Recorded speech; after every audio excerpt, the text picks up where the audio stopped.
Alright guys, welcome back. Mr. Ristau here again. So that last video, we seemed to have a lot of views, a lot of people were going on, and I thank you guys for that. I don't know if 100 different people watched it, because it said there were 100 views, or if you guys just loved it so much that you watched it multiple times.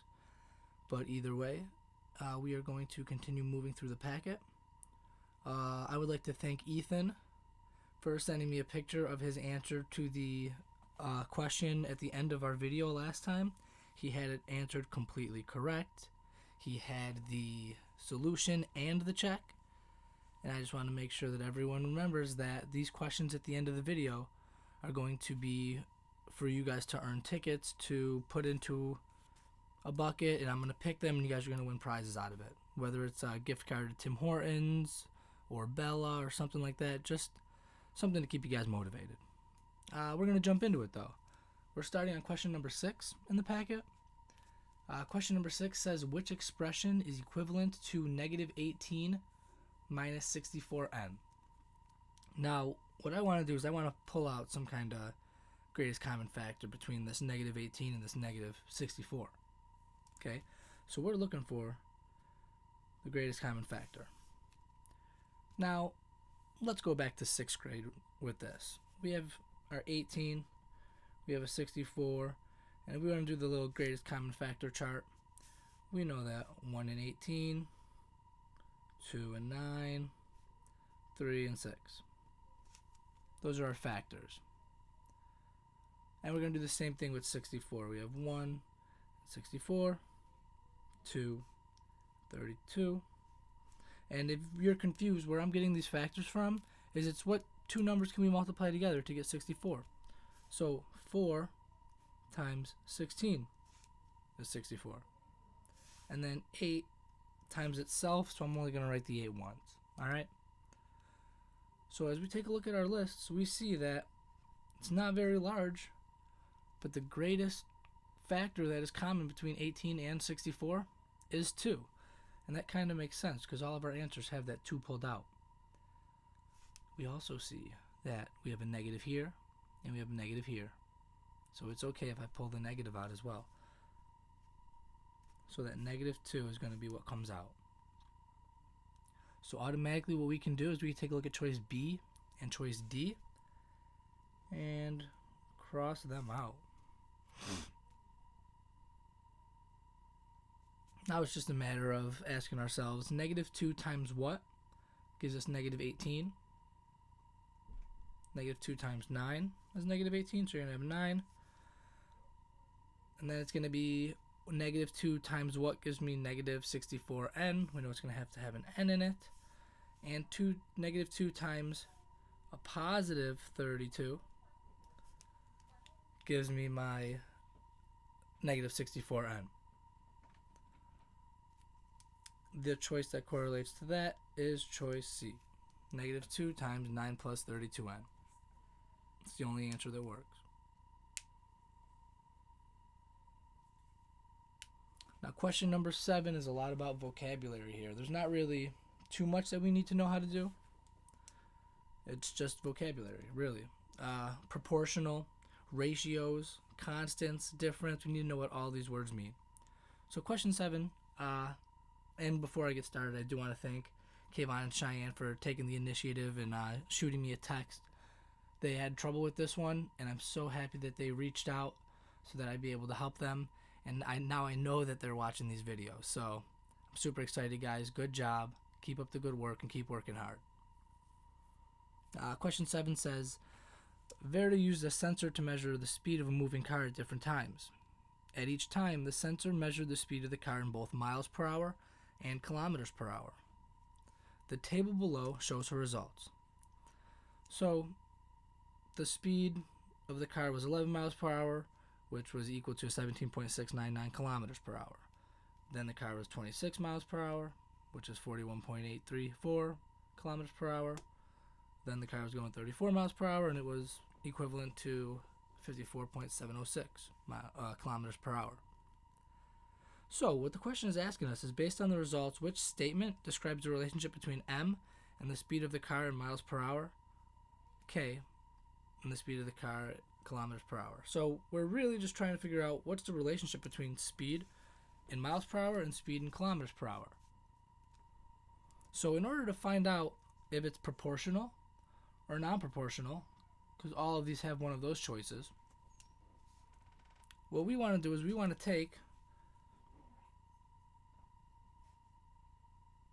m divided by k, or you can do k divided by m, and in each case you have to get the same answer.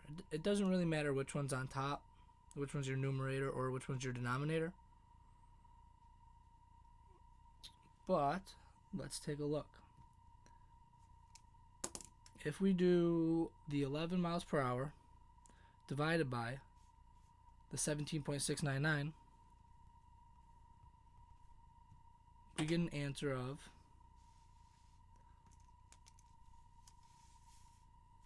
let me try to set this up. There we go.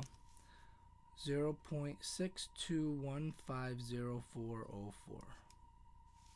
Okay. Then we'll do the next one. 26 divided by 41.834. Oh, would you look at that? 0.62150404. And you can probably guess what this next one's going to come up to be when I do 34 divided by 54.706. Exactly. 0.62150404. So what that means, since all of these are the same, it means it is proportional. Your ratios are all the same, so it has to be proportional. So choice B says non-proportional, so that can't be the answer. And choice D says not proportional, so that cannot be your answer. And like I said, when we did this division, we're finding ratio. We're not finding difference. We all know what difference means. You guys probably said it. Subtraction. Difference means subtraction. Were we doing any subtraction up here? No. So C cannot be our answer. The only answer that makes sense is our choice A. Sorry for smudging that a little bit. But yeah, choice A is the only answer that works for number 7.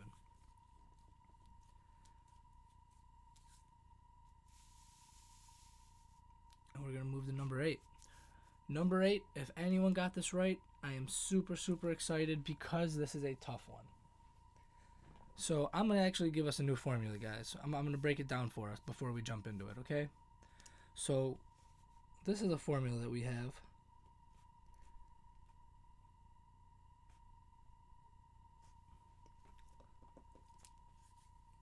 Where A is your end amount, or your amount at the end of the problem. P stands for principal, which means initial, or your starting amount. You have 1 plus your rate. Your rate is just your percent as a decimal. And this T stands for time. Okay?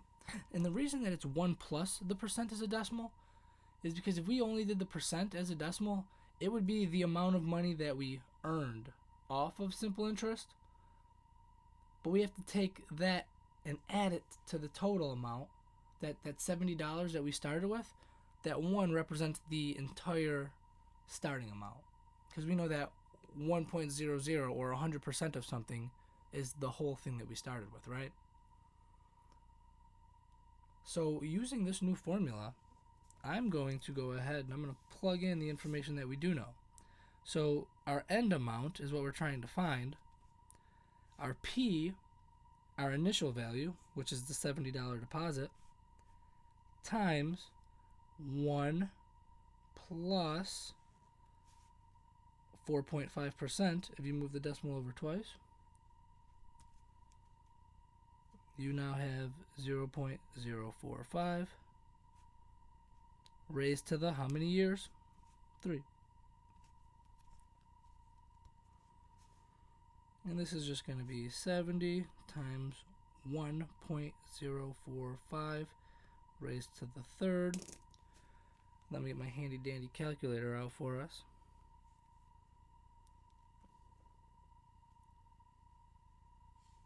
Oh, there we go. So, let's deal with this decimal part first. We have our 1.045, and we are taking this to the third exponent. We're cubing this, okay? So what that means is I have to take this number times the same number times the same number, because I have to do it 3 times. And that's going to give me an answer of A equals 70 times 1.14116612. I'll round at the end if need be. And I have to multiply that by the $70 that we started with. And we get an answer of $79.88.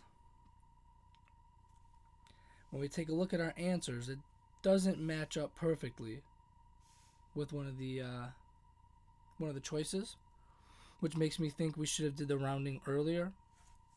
But we know that the answer that it would come down to be is choice B.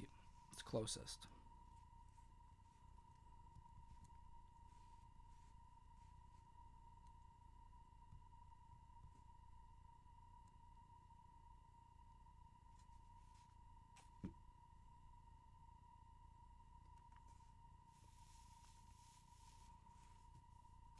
Excuse me.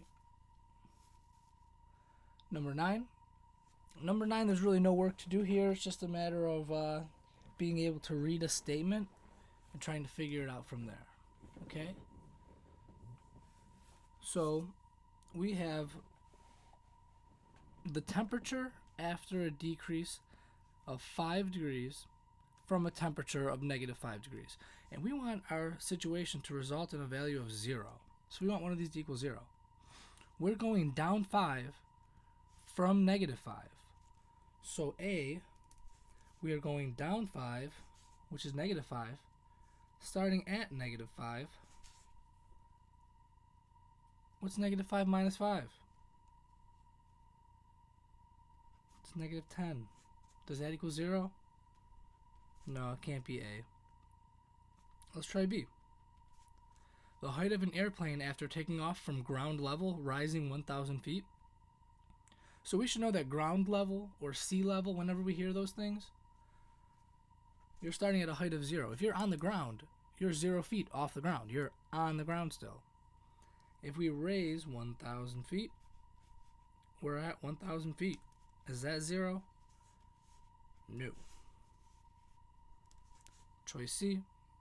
The amount of money received in change after making a $10 purchase with a $20 bill. So we have our $20 bill. You buy something that costs $10. What are we left with? Are we left with 0? Not quite. So let's hope D works. D says the distance above sea level after increasing 24 meters from a depth of 24 meters. So if we're at a depth of 24 meters, that means we're 24 meters below sea level. And then we're increasing 24 meters, which actually puts us exactly back at 0. So letter D is our answer.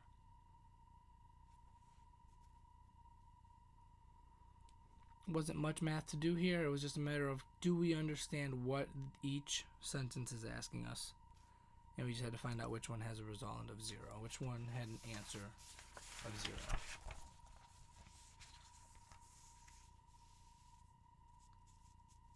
Question number 10 is a little tricky. I like it though. It is going to keep you guys on your toes. There's a lot going on. We're going to have to read carefully, which I think is a very important skill in math. So all 3 of these teachers, these classes, they're saving money to buy new computers, right? Miss Moore, Miss Aguilar, and Mr. Barry. They're all trying to raise money. But they don't come right out and tell us the amount of money that they save. Sometimes it's a little trickier than that. So Mr. Moore, we know what he raised. That's his money. But now for Mr. Aguilar's class, he raises $396.62 more than Miss Moore. if you see a word like more, we should know that addition is taking place. So in order to find how much Miss Aguilera's class made, I need to take 396.62 plus the 249 that Miss Moore's class made.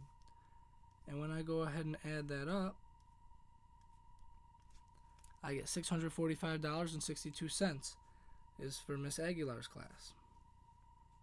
So we know how much Miss Moore made, we know how much Miss Aguilar made, and now we need to do Miss Berry. It says Miss Berry's class raised $430.43 less, we know less is subtraction, than Miss Aguilar. So we need to take Miss Aguilar. This is Miss Aguilar. And we have to subtract 430.43 to get Miss Berry, or Mr. Berry. Sorry, I keep saying Miss. Mr. Berry's total amount of money, which is $215.19. So one class raises $249, one class raises $645.62, and one class raises $215.19. It's all money, right? So the last thing we have to do is find the total amount of money raised. In order to do that, what operation do we need to use? You got it. We got to add them all up. Ooh, let's get this to focus. There we go.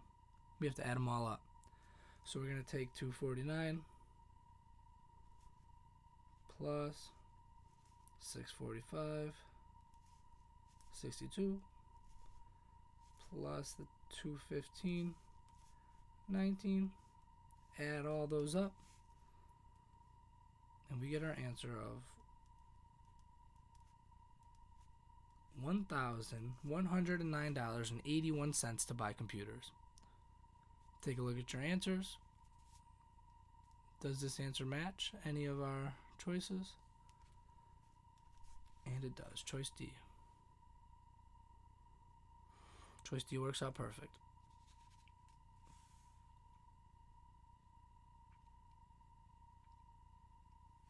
Now the last one I'll go over today is number 11. Number 11 says a farm grew 19.8 tons of wheat in 2013. The farm's wheat output increased by 9.8% from 2013 to 2014 and by 5.1% from 2014 to 2015. Which expression represents a strategy to estimate the total output of wheat in tons in 2015? Okay. So we know that we're starting with, if we're estimating, we're starting with about 20. So that 20 is going to be our start. Now if we are increasing by about 9.8% the first year, we can say that this 9.8 is close to what percent? Yeah, it's close to 10. So how do we write 10% as a decimal? It's going to be 0.1. But guys, we have to remember that this 0.1 represents the increase. In order to represent the total and the increase, we have to have that 1.1. Because remember, the 1 in front, 1.0, represents 100%, which represents our whole start, like everything we're starting with. So we're starting with this 20 tons. So from this 20 tons, we need to multiply 1.0 plus the 0.01, which gives us our answer of 1.1. So we need to multiply that by 1.1 to get the total after from 2013 to 2014. Then we need to multiply again by our 5% increase the next year. So that 5% is actually 0.05, but we want to add a 1 to that to represent what we started with before that. So this actually ends up being 1.05, or 105%. So we also want to multiply this by 1.05.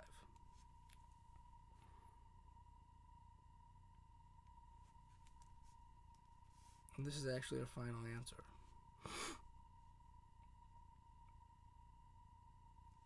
Which is choice D. Now guys, for this one, the reason that we're not adding, we're not going to add. So these two should have been crossed off right away. We're not adding.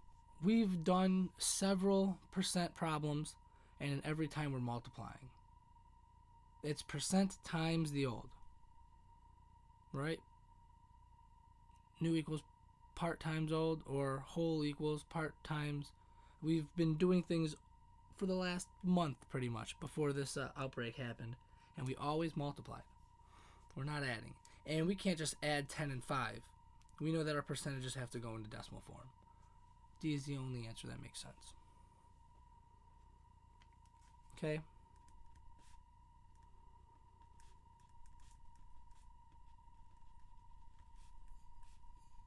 So, we come to the point in the video where I'm going to give you guys the last problem that I want you guys to work on. This is the problem that I want you to bring into school and show me when we do get everything going back to normal. So your problem for today is going to be an order of operations problem. We know order of operations is PEMDAS. We know all that. I want you to use it correctly to solve this.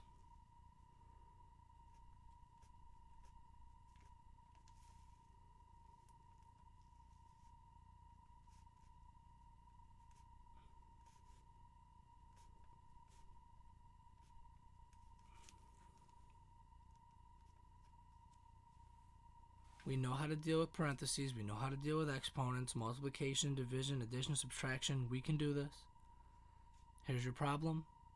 Good luck, and I'll see you guys soon.